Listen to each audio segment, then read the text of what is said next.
இன்னைக்கு கார்த்திகை தீபங்க எல்லாத்து வீட்லயும் தீபம் ஏத்திட்டீங்களா? நாங்க டிவில பார்த்துட்டே இருப்போங்க. திருவண்ணாமலையில தீபம் ஏத்துனதுக்கப்புறம் எங்க வீட்ல ஏத்துவாங்க. கரெக்ட்டா இன்னைக்கு ஏத்தும்போது 4, 5 வீட்டுக்கு மட்டும் கரண்ட் போயிடுச்சுங்க எங்க லைன்ல. அதுக்கப்புறம் ஒரு 5 நிமிஷம் கழிச்சு வந்துருச்சுங்க. அதுக்கப்புறம் தான் தீபம் ஏத்துறக்க ஆரம்பிச்சோங்க. இன்னைக்கு மட்டும் பார்த்தீங்கன்னா, எல்லாத்து வீட்லயுமே தீபம் எரியுங்களா, அது பார்க்கறக்கே ஒரு மாரி செம்மையா இருக்குங்க.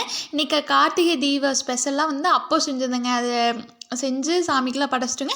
நல்லா சாமிலாம் கும்பிட்டுங்க. எல்லா பக்கமே இன்னைக்கு தீபம் வச்சுட்டுங்க. பக்கத்து வீட்ல எத்தனை வச்சிருக்கிறாங்க, நம்ம வீட்ல எத்தனை வச்சிருக்கிறாங்க அப்படின்னு சொல்லி பார்த்தீங்கன்னா, அது இன்னமே பார்த்துட்டு தான் இருப்பேனுங்க. அவங்க வீட்ல ஒரு நெறைய வச்சிருந்தாங்க. அம்மா உங்க வீட்ல நெறைய வச்சிருக்காங்க, நாமளும் வைக்கலாங்கம்மா அப்படின்னு சொல்லிட்டு இருப்பேனுங்க. சின்ன வயசுல. இப்பலாம் இல்லைங்க.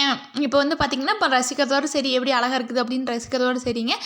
அந்த சின்ன வயசுலேருந்தே எனக்கு ஒரு பழக்கம் இருந்துகிட்டே தான் இருக்குதுங்க இன்னுமே.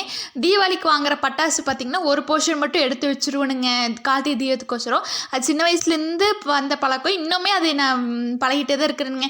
இன்னுமே ஒரு போர்ஷன் வந்து பார்த்தீங்கன்னா எடுத்து வச்சுருவேங்க. ஸ்கூல் டேஸ்லலாம் பார்த்தீங்கன்னா, அவனுக்கு கேட்டே இருப்பானுங்களாமா.